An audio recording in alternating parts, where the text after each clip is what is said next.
Today on the newscast, the shadow war at sea just took a dangerous turn as an Iranian missile struck an Israeli container ship.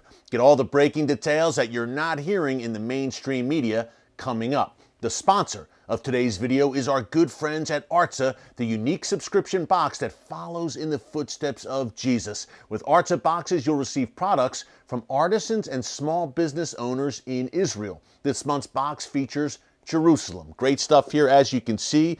You can hang it on your living room, dining room, office wall. Also the Jerusalem stone pendant, some great food too.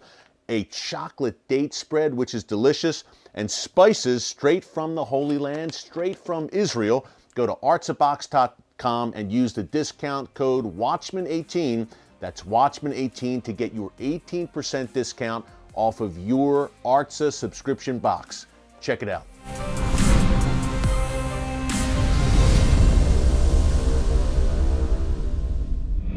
Hey folks, Erick Stakelbeck here. Welcome to the Watchman Newscast. Some breaking news today, a major escalation in the ongoing shipping war at sea between Israel and Iran.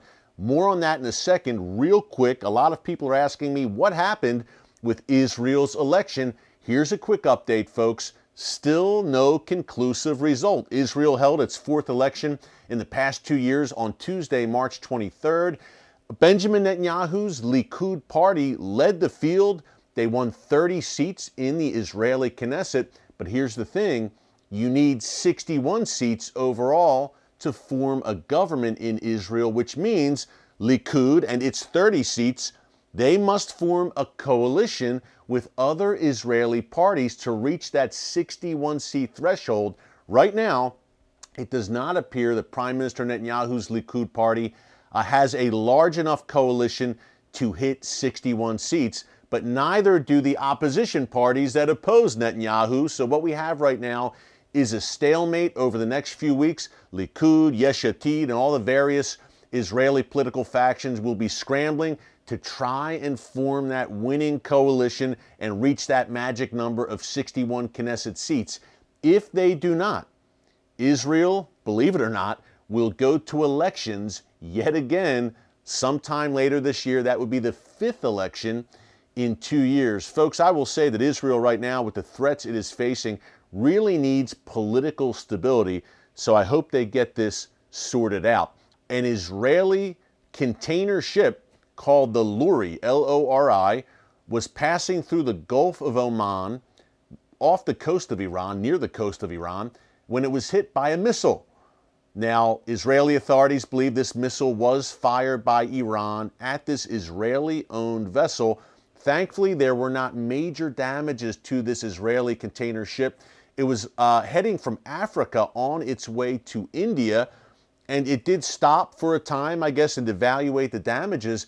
But believe it or not, it actually continued on its way to its destination, India. So again, thank God, no major damages, no casualties, but a pretty bold move by the Iranian regime, to say the least, to fire a missile at an Israeli-owned ship.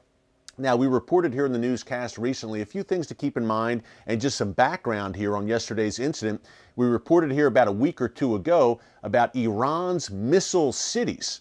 They continuously unveil every few months. They debut with cameras and photos and footage of these missile cities that they are building reportedly along the Persian Gulf shoreline, up and down, with thousands and thousands, presumably, of Iran's large ballistic missile stockpile at these missile cities.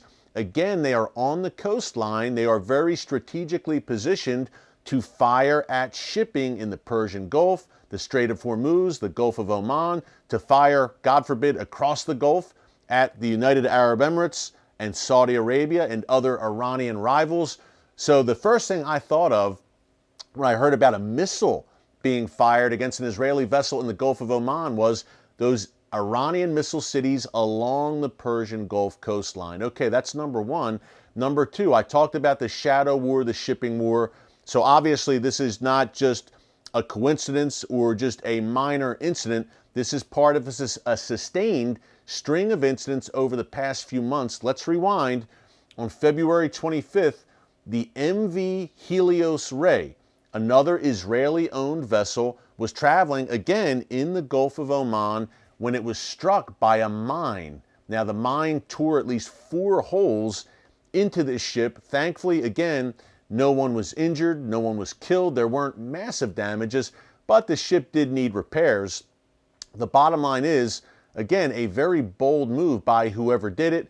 Israel says Iran did it. Iran, of course, denies it. This is the MO every time one of these incidents occurs, but a pretty good bet that the Iranian regime planted those mines on the MV Helios Ray. There's a track record there of Iran carrying out similar attacks with mines in the Persian Gulf region over the past few years. So we had that incident. Then we had, no pun intended, a very explosive report from the Wall Street Journal earlier this month saying that Israel has targeted Iranian shipping. At least 12 Iranian ships over the past 2 years alone. Israel has planted mines or other means to cause explosions on these Iranian ships. In all of these cases, no casualties, no one hurt, no one killed, and no major damages, no ships sunk. But Israel sending a message because these strikes aren't happening in a vacuum, folks. Iran, all 12 of these ships, Iran was either transiting weapons or oil to Syria. Now, the reason Israel would want to stop the weapons flow is obviously self-explanatory, because those weapons will be delivered from the Iranian regime to Syria and to its Hezbollah and to its various proxies and allies, which are all committed to Israel's destruction. That's number one. Number two, the oil factor. Obviously, Iran and Syria both have heavy sanctions. There's heavy sanctions against those two nations, but they are in cahoots. They are very close allies, and Iran's trying to skirt those sanctions, get the oil to Syria. But Israeli authorities are very concerned that the oil revenue, again, will be used to fund terror, anti-Israel terror that would kill Israeli men, women, and children in the region. Not only that, but also target U.S. soldiers in the region, I'm sure. The oil revenue can be a very lucrative means for funding terror. So for all of those reasons, Israel has been targeting this Iranian shipping. Now Iran is responding in kind. Obviously, the incident last month with the MV Helios Ray, the incident just yesterday, a missile. Mines are one thing. Missile, to me, folks, a missile being fired seems like a pretty serious escalation. And to close here, it seems that the Iranian regime is growing increasingly bold. We've had the rocket attacks against U.S. bases in Iraq, several of them over the past month and a half. We've told you about it here on the Watchman Newscast. And now really a step up, attacking Israeli shipping at sea. Now, Iran had a very bad 2020. A lot of people did, but Iran in particular really had a rough 2020. Not only was Qasem Soleimani, the terror kingpin, killed at the beginning of the year, but the year closed with Mohsen Fakhrizadeh, Iran's nuclear weapons mastermind, also being taken out outside of Tehran. Then you had in the summer of 2020 a sustained sabotage campaign against Iran's nuclear facilities and ballistic missile depots inside Iran, on Iranian soil. So Iran has been licking its wounds big time, not to mention the Trump administration's heavy sanctions that have crippled the Iranian economy. They've been itching to, I guess, save face and strike back against their enemies, and they are starting to do that. And my concern is that they don't fear any repercussions, at least from the American side, with the Biden administration, which has shown itself to be very eager to re-enter that disastrous Iran nuclear deal. It was definitely a different climate under President Trump, who had a very tough stand against Iran. But now we have President Biden, who has not been overly friendly, to say the least, to Israel thus far, or to Sunni Arab nations like Saudi Arabia. The Iranians and their allies, they see daylight, folks. The exact wrong message for the United States to send right now, that there is daylight between the U.S. and its allies in the region. Iran smells blood in the water. They will try to exploit that daylight. So we are keeping a very close eye on all of this for you as we head into the weekend. Hey, We always like to end here on the Watchman Newscast with words of encouragement. Today, I'm thinking of 2 Timothy. You might be anxious or even fearful about what's going on in the world, how it affects you, because it does affect all of us, no matter where we live.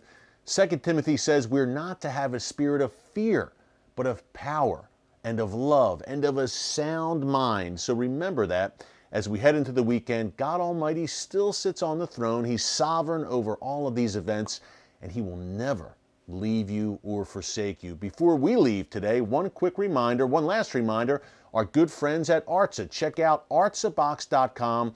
You'll get an 18% discount on your Artza box subscription. Use the discount code Watchman18. That's Watchman18. Folks, if you watch the Watchman Newscast on a regular basis, you know that I don't partner with very many organizations at all. So that's how you know that I really believe in what Artza is doing and how we are blessing Israel in working with Artza. Thanks so much for joining us here today on the Watchman Newscast. Until next time, God bless you. And remember, never hold your peace.